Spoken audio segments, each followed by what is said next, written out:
አባታችን አቡነ ኪሮስ በረከታቸው ለሁላችን ትድረስ። አቡነ ኪሮስ ገድላቸው ላይ አንድ ታሪክ አለ እና ወደ ገዳም ሄደው ገዳም ያሉ መነኮሳትን በረከት ለመቀበል ሲወጡ የገዳሙ መነኮሳት የአቡነ ኪሮስን ዝናና ረድኤትና ጸጋ ስለሚያውቁ ወጥተው ለመቀበል ዝቅ ብለው በደንብ አድርገው ተንከባከቧቸው። እናስገባዎት በአት ሰተን እናሳርፎት በፍጹም እኔ መቃብር ቤት ውስጥ ነው የማድረው። አረ ተው ተባሉ። አረ አይሆንም። አይ በቃ እውነቱን እንንገሮት መቃብር ቤት ውስጥ የታመመ ሌላ መነኩሴ አለ። ከ10 ዓመቱ በላይ ነው። ከመታመሙ የተነሳ ደግሞ ይሸታል። ስለዚህ ተውተው እና አቡነ ኪሮስ በጣም ገረማቸው። ክርስቲያን ሆኖ ህመምተኛን የሚጸየፍ ክርስቲያን ሆኖ ይሸታል ብሎ የሚተው እንደው የደጉ ሳምራዊ ታሪክ በቃ ተዘነጋው።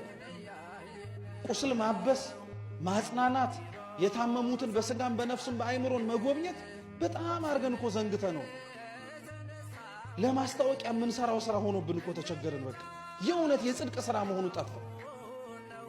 አይ አስገቡኝ እና የሚገርማችሁ በሩን ከፍተውት እነሱ እንኳን አልገቡም፣ ተጸይፈው ማለት ነው። አቡነ ኪሮስ ሲገቡ እዛ የተኙት አባት ስንክሳራችን ላይ ይዘከራሉ። አባ ሚሳኤል ይባላሉ። በረከታቸው ለሁላችን ትድረስ። አባ ሚሳኤል የተኙበት የሚሸት አልጋቸው ላይ አባ ኪሮስ ይሸታቸው የነበረው በጎ መዓዛ ነበር። ምኑን የሚሸታቸው አለ።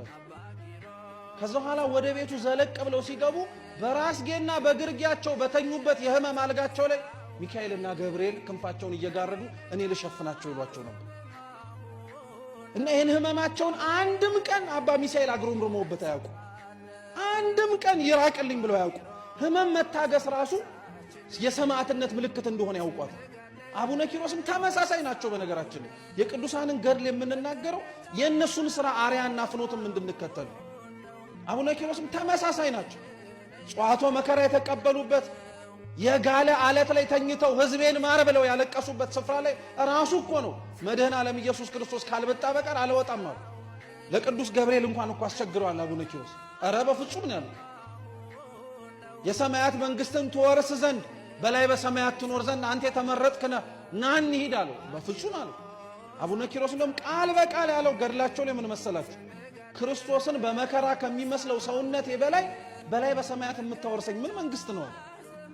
የህመምን የታገሰ ሰውነት ራሱ የመንግስተ ሰማያትን ያክል ክብር ያለው ነው ማለት ነው።